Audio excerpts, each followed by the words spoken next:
Quanto mais descemos as ações internas de uma célula ou subimos as profundezas do universo, mais vemos as impressões digitais de Deus. Deus se fez conhecido especificamente mediante a pessoa de Jesus Cristo, que foi bem mais que um carpinteiro.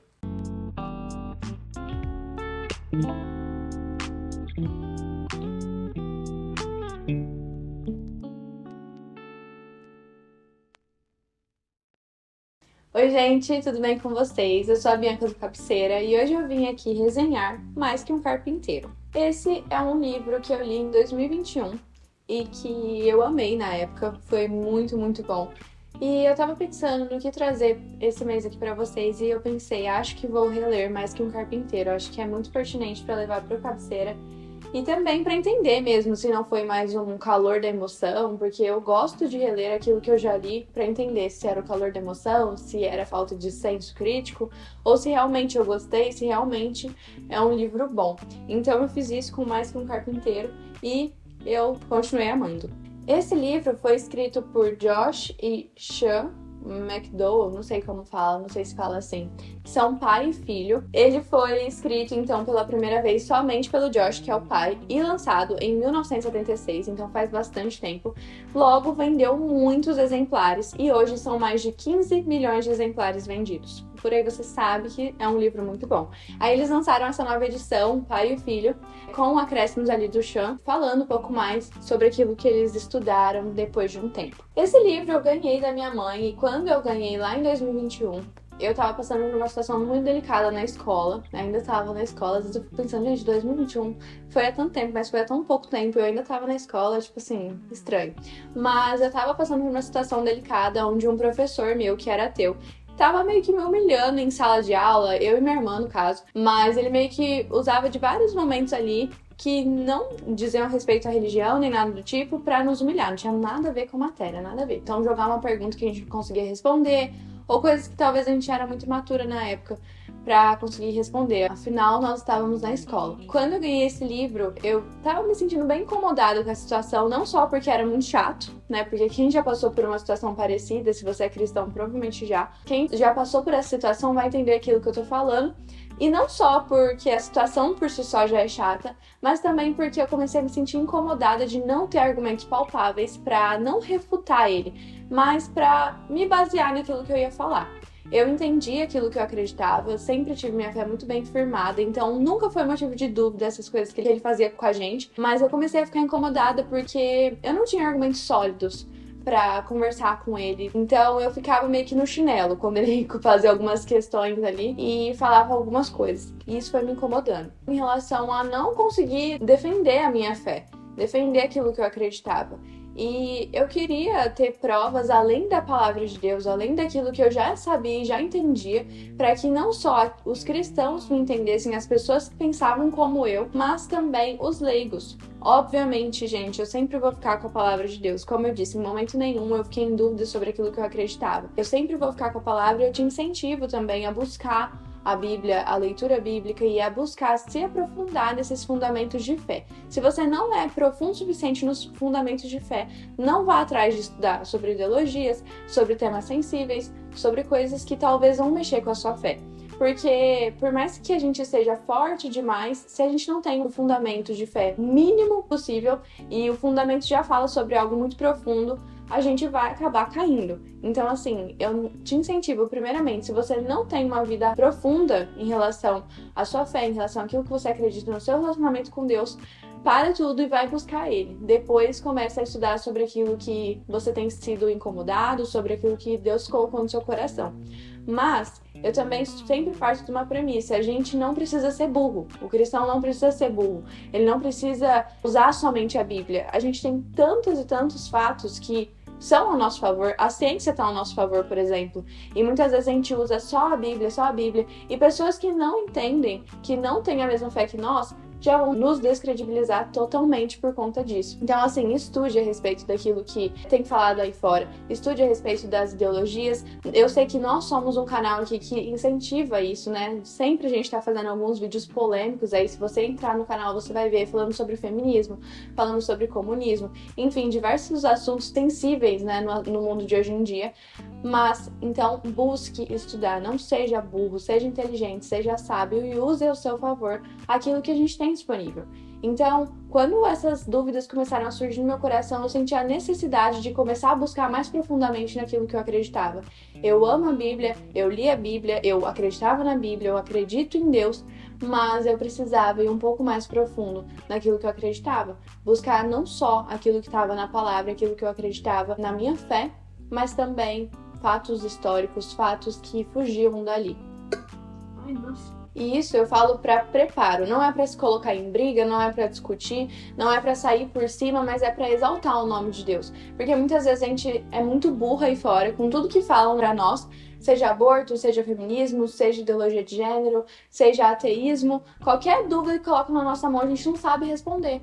E isso descredibiliza não só você, mas a igreja. A gente precisa ir um pouco mais além para exaltar o nome do Senhor através de outras formas. E esse livro, então, entrou na minha história. Eles vão falar sobre Jesus. E será que Jesus realmente foi mais que um carpinteiro?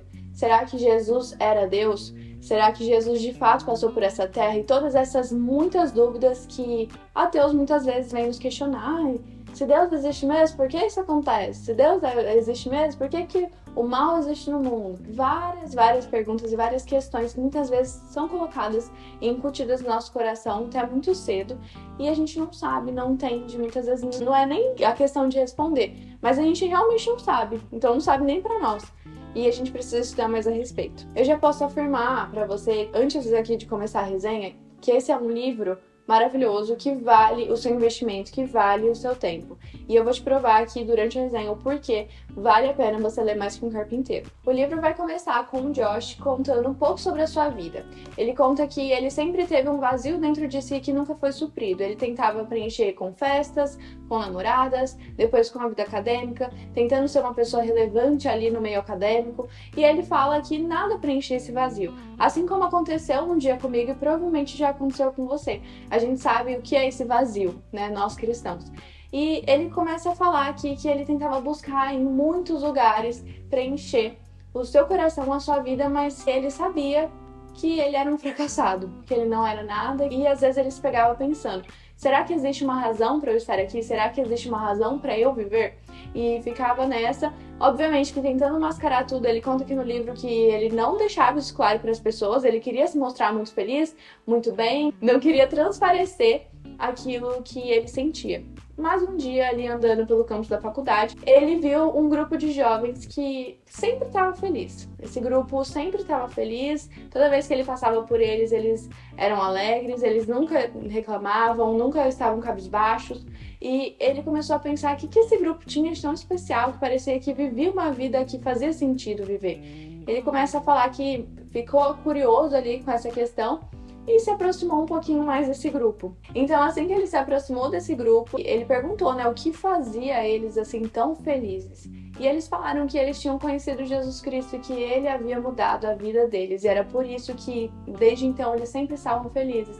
Por mais que eles tivessem dificuldades, por mais difícil que a vida fosse, eles tinham alegria em Deus. E o Josh fala aqui que ele sempre foi uma pessoa muito cansada de religiosidade, porque ele teve contato com a igreja muito cedo e era pura religiosidade. Então ele, como um cara que já tinha um pré-julgamento ali sobre a igreja, ficou já receoso, não queria mais entrar muito a fundo, e ele disse que esse grupo de amigos dele, esse grupo ali da faculdade, propôs um desafio para ele. Eles proporam, então, ele fazer um exame intelectual daquilo que Jesus dizia ser, afirmava ser. Então, Josh começou a pensar sobre isso e ele aceitou, não porque ele queria realmente entender mais a fundo sobre Jesus, mas porque ele queria provar para esses amigos que Jesus não era mais que um carpinteiro. Jesus era uma pessoa normal que tinha passado aqui nessa terra e foi isso. E ele então começa essa busca muito empenhado, muito excelente naquilo que faz, começa a buscar de inúmeras formas, em inúmeros fatos, bibliotecas, livros, em tudo que tinha disponível sobre a veracidade de Jesus. Ele fala que de início ele começou procurando ali na Bíblia, então ele começou a ler a Bíblia e depois ele foi evoluindo para outros lugares. Depois de meses de pesquisa, ele chegou até a trancar a faculdade um tempo para estudar pela Europa, para vocês terem uma noção do quão a sério ele levou esse desafio. Ele diz então, assim que passou uns meses, o seguinte: encontrei evidências abundantes nas quais jamais acreditaria se não tivesse visto com os meus próprios olhos. Finalmente só pude chegar a uma única conclusão. Para permanecer intelectualmente honesto, deveria admitir que os documentos do Antigo e do Novo Testamento estavam entre os mais confiáveis escritos da Antiguidade. Eu precisava admitir que Jesus Cristo era mais que um carpinteiro. Era tudo aquilo que dizia ser. Então aqui a gente vê o início da conversão de Josh. Obviamente que não exatamente aqui ele se converteu e aí ele mudou de vida, mas depois de longos meses de estudo e depois de pesquisar a fundo realmente para provar que Jesus era uma farsa, ele fala que percebeu, era impossível falar que esse homem era só um carpinteiro. Então nós começamos a ver a história de Josh. E ele fala que quando alguém encontra Cristo, principalmente sendo uma pessoa cética, a vida dessa pessoa começa a girar em torno de 3 perguntas: quem eu sou, qual o meu propósito e qual o meu destino. E aí ele começa a mostrar o que fez ele ir de ateu a pastor. Hoje ele é um teólogo, o filho dele é teólogo, então olha só, ele foi de um ateu para um cara que crê e crê de todo o coração nessa verdade. Existem muitas coisas aqui nesse livro que ele vai falando e discorrendo e você fica meio tipo, como assim? Por exemplo, tem uma parte aqui que ele fala que muitas pessoas usam o argumento de que Jesus não era Deus porque o próprio Jesus nunca se auto-intitulou assim. Então ele nunca falou que era Deus, o que já é uma grande mentira. Se você abre a Bíblia, você vai encontrar registros de Jesus falando que é Deus, e mesmo que talvez não falando exatamente, deixando subtendido essa verdade. Mas são coisas que nós cristãos precisamos ler, porque durante a leitura desse livro, agora principalmente nessa releitura, eu li alguns pontos aqui, algumas dúvidas que as pessoas de fora trazem, e os ateus principalmente, né, jogam na nossa cara, querendo ou não. E eu falei, gente, mas isso existe? Porque pra mim é algo tão óbvio que Jesus é Deus, que eu nunca pararia pra pensar que alguém pode acreditar que Jesus não é Deus. Então, às vezes a gente tá tão preso na nossa bolha que a gente não percebe que isso pode ser um ponto fraco no mundo, um ponto frágil pra eles. Eu acho que esse livro abriu meus olhos de muitas maneiras, e principalmente nessas questões que às vezes são tão frágeis e que é tão importante a gente saber, não só pra quando alguém vir trazer esses argumentos, mas também, por exemplo, no ambiente ali de igreja, sabe? A gente precisa saber a verdade, e a verdade realmente estudada, né? Não só lida, mas estudada. Existe um capítulo aqui desse livro muito especial que eu gosto muito, que fala, que na verdade é uma pergunta, né?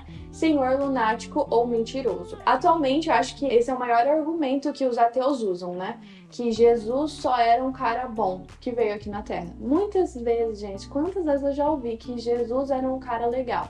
O que ferra, né? Não com essas palavras, né? Porque eu não vou repetir palavrões, mas o que ferra é o fã-clube.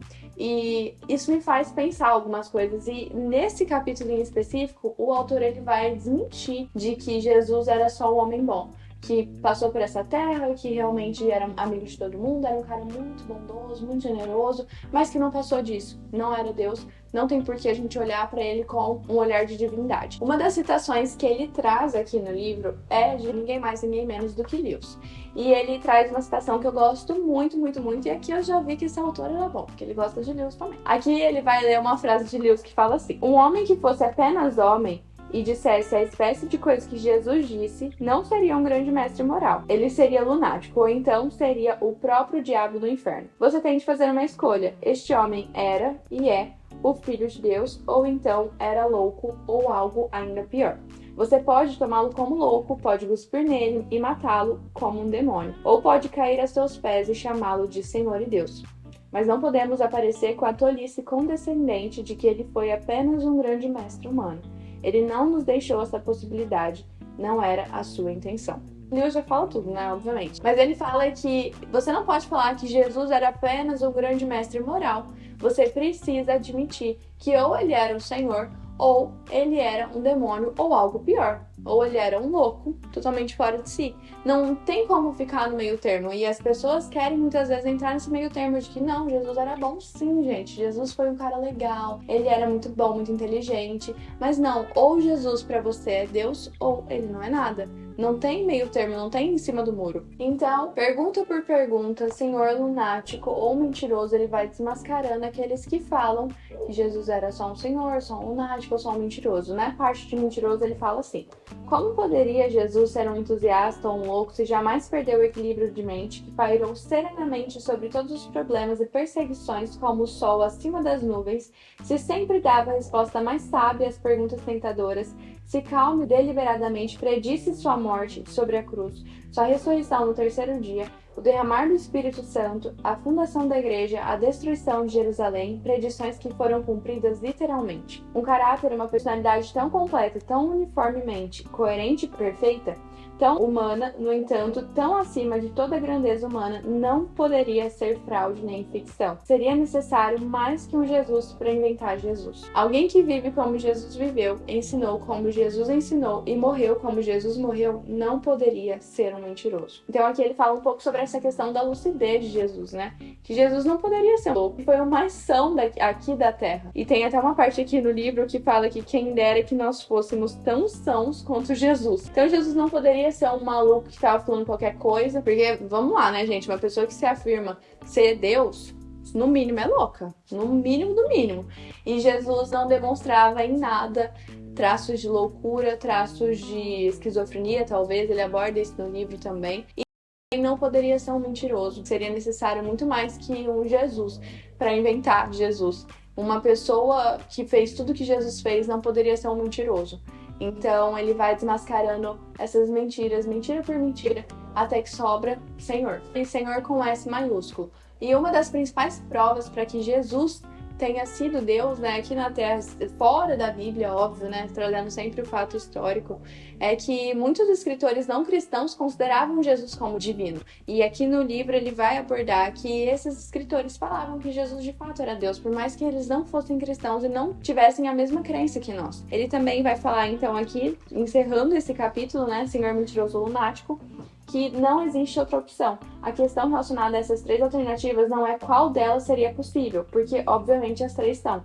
A questão é qual dessas probabilidades é mais provável. Não se pode rotular Jesus como apenas um grande mestre moral ou profeta. Essa não é uma opção válida. As provas estão claramente favoráveis a ser Jesus o Senhor. Óbvio que vai ser impossível abordar tudo que esse capítulo fala, mas eu queria trazer uma ênfase aqui para ele, porque ele é um dos meus favoritos nesse livro.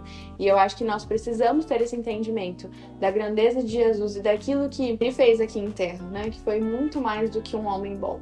E ele também vai trazer aqui a veracidade dos fatos históricos, né? A veracidade do Antigo e do Novo Testamento. Sobre autores cristãos que acreditavam em Jesus, sobre pessoas que ouviram, que não eram cristãs e acreditavam na divindade de Jesus. E tudo isso ele vai traçando nesse livro com uma maestria, gente, impecável. Não é cansativo de ler, não é difícil, é muito, muito prático para que você leia e entenda. Para mim, esse livro já poderia acabar aqui nesse capítulo, mas esse é um dos primeiros. Então, assim, tem muita riqueza, mas é só para vocês terem uma dimensão daquilo que ele fala aqui nesse livro. Eles também falam aqui que o ateísmo não é uma novidade. Na verdade, grandes filósofos já falavam sobre isso. A diferença é que antes eles reconheciam um mundo triste sem Deus, o que atualmente ninguém tá nem aí, ninguém quer saber de Deus, ninguém reconhece a Cristo. Eles falam também sobre o ataque direto ao cristianismo, sobre como de todas as religiões o cristianismo é o mais atacado. Traz aqui citações também de filósofos, grandes filósofos, que falam abertamente que odeiam o cristianismo, e é isso. Ele traz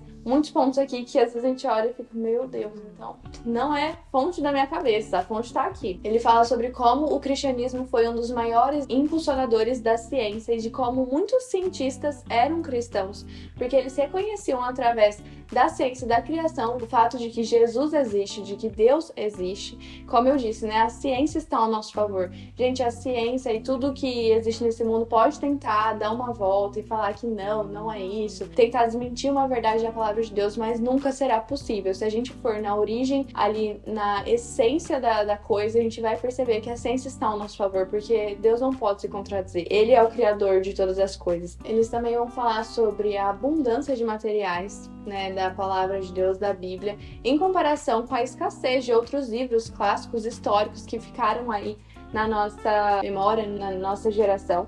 Eles falam assim: quando se trata da autoridade dos manuscritos do Novo Testamento, a abundância de material é realmente notável em contraste com a escassez de outros textos clássicos. Tanto a autenticidade quanto a integridade geral dos livros do Novo Testamento podem ser consideradas firmemente estabelecidas. Temos um texto muito melhor e mais confiável do Novo Testamento do que de qualquer outra obra da Antiguidade. De 97% a 99% do Novo Testamento podem ser reconstruídos sem deixar qualquer sombra de dúvida. Então, olha só, se você tem dúvida sobre a veracidade da Bíblia, né? Eu já fui muito abordada por até amigos que falavam: nossa, mas como você me garante que a Bíblia não foi mudada? Que ela foi reescrita durante muito tempo, em tantas línguas? E como você garante que a essência não se perdeu?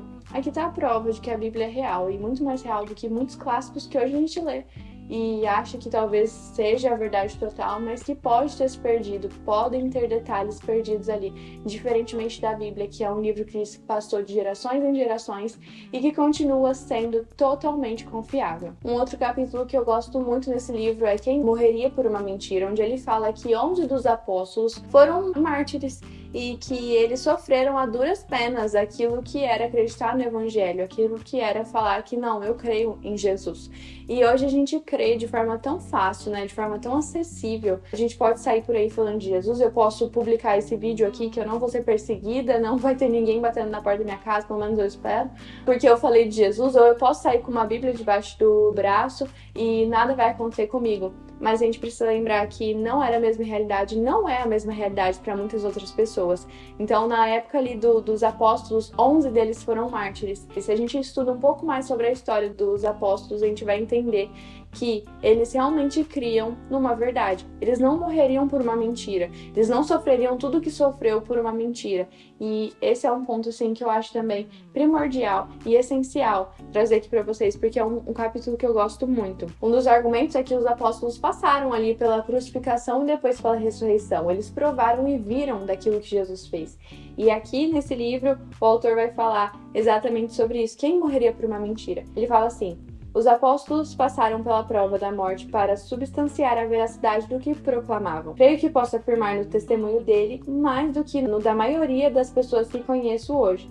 Entristece-me quando encontro tantas pessoas que não têm convicção suficiente em sua vida nem mesmo para atravessar a rua por aquilo que creem, quanto menos para morrer por isso. E é muito real, né, gente? Hoje a maior dificuldade é ter pessoas que vão a todo custo por Deus, né? Que não se vendem aí nesse mundo, que dizem não para as vontades, para as dificuldades, para que continuem com o Senhor. De que a qualquer custo, custe o que custar, eu vou continuar amando o Senhor. Eu acho que é uma das maiores dificuldades dentro da igreja. Por uma oportunidade boa ou alguém legal não vai me comprar, porque eu amo Jesus de todo o coração. E ele fala aqui que ele se sente entristecido quando vê pessoas que não têm essa mesma fé. E os apóstolos viveram isso, eles viram. Então eles não morreriam por uma mentira. E óbvio que aqui ele vai trazer muitos outros pontos que eu não conseguiria me aprofundar. E por fim, o último capítulo desse livro, eu trouxe só alguns aqui, chama Ele Mudou Minha Vida, onde o Josh vai dar um testemunho pessoal do que Jesus fez na sua vida. A gente já sabe que ele era uma pessoa que se sentia fracassado, que de fato era, né? Sem Jesus todos nós estamos à beira do fracasso. E a gente sabe que ele se converteu, que enfim, ele mudou de vida, mas aqui ele conta um pouco mais sobre esse testemunho pessoal, sobre aquilo que ele precisou fazer, sobre quem ele precisou perdoar, sobre as mágoas que ele precisou tratar dentro de si. E esse em especial é o meu capítulo favorito, é o que mais mexe comigo, porque não existe nada mais poderoso do que o testemunho de uma pessoa. Eu posso trazer aqui muitos fatos históricos, muitas coisas, eu poderia falar para aquele meu professor muitas coisas, mas nada seria tão tocante quanto o que o Jesus fez comigo e quanto o que ele faz na vida das pessoas. A maior prova que a gente pode dar para as pessoas é o nosso próprio testemunho, de uma pessoa que era assim, mas hoje não é mais, de uma pessoa que deu a outra face, que virou o rosto para apanhar, que, enfim, perdoou alguém que não era merecedor de perdão, justamente porque Jesus fez o mesmo conosco. E eu acho que esse é o ponto, assim, mais lindo dessa história. E é o melhor capítulo, no meu ponto de vista, mais marcante. Algo que eu gosto muito nesse livro também é que, apesar dos inúmeros dados históricos aqui, e até aqui que eu trouxe para vocês, o autor ele se baseia também totalmente na Bíblia. Então ele vai se basear sim na palavra de Deus, ele vai trazer aqui argumentos que são totalmente conectados com a Bíblia. Ele não vai falar nenhuma abobrinha do tipo, nossa, isso aqui faz sentido, mas não tem nada da Bíblia falando sobre. Não, ele vai trazer os dados aqui, mas tudo isso está em conformidade com a palavra de Deus. E é por isso que eu quis reler esse livro para trazer essa indicação, porque eu sei que é um assunto delicado, é um assunto sério e que precisa ser tratado dessa forma. Mas pode ler sem medo de esse livro afetar a sua fé, de você, ai, nossa, será que eu vou ficar duvidoso? Será que vai abordar temas sensíveis para mim? Pode ir sem medo. Eu disse no começo que é muito importante que você tenha esses fundamentos firmados, até para que você saiba aquilo que está na Bíblia. Gente, se você não conhece nada de Bíblia, como você vai saber que o que as pessoas estão falando é verdade? Como você vai saber que o versículo que está aqui, que ele está falando, está realmente na Bíblia? Que o embasamento dele é um embasamento cristocêntrico. Então, até por esse motivo. Mas assim, se você ainda está começando aí a estudar, está buscando um pouco mais, pode ler esse livro sem medo, porque aqui ele vai te enriquecer. Outro ponto onde esse livro é muito enriquecedor é o fato de que ele tem muitas citações. Gente, ele cita muitos pastores, profetas, teólogos. Eu diria que o livro é até feito muito mais de citações do que escrita deles de fato. E isso enriquece muito, porque você consegue ver no panorama geral aquilo que a Igreja do Senhor pensa, aquilo que o corpo pensa. E, enfim, eu sou muito enriquecida toda vez que eu paro para ler esse livro, qualquer trecho que seja. Esses são só alguns pontos do porquê eu considero esse livro uma grande obra. Óbvio que eu não posso trazer tudo aqui para vocês, nem é a minha intenção. Eu trouxe muita coisa, eu falei de muita coisa, mas é para que você tenha aí uma vontade de ler. Você precisa conhecer a obra em sua totalidade, porque eu nunca vou conseguir trazer aqui numa resenha de, sei lá, 10, 20, 30 minutos aquilo que esse livro realmente é. Ele é um livro muito curtinho, ele tem suas 180 e poucas páginas, menos de 200 páginas, e acredite se quiser, passa muito rápido, você nem vê a leitura fluindo. É um livro, assim, gente, que eu sempre vou indicar. Eu dou 5 estrelas para esse livro. Eu não sei se eu resenhei algum livro aqui um dia que eu dei 5 estrelas, mas esse aqui merece. Eu li ele em 2021, ele foi um favorito do ano e ele continua sendo hoje, em 2024, um favorito. Esse é um livro obrigatório na cabeceira de todo cristão. Se você é um cristão e não leu, você precisa dar uma chance, você precisa ler Mais que um Carpinteiro. Então eu insisto, por favor, leia este livro. E é isso, gente. Espero que vocês tenham gostado do vídeo. Espero ter te feito ter curiosidade aí para ler um pouco mais, para estudar um pouco mais. Como eu disse, você não precisa ser um cristão burro, você pode ir muito além para enriquecer aí o seu senso crítico, para enriquecer os seus argumentos. Enfim, é muito, muito importante. É isso, gente. Espero que vocês tenham gostado. Se inscreva no nosso canal, deixe o seu like, vai nos seguir no Instagram. É isso. Mais que um carpinteiro é digno na sua cabeceira? Como eu disse, da minha sempre vai ser. Tchau, um beijo e até os próximos vídeos.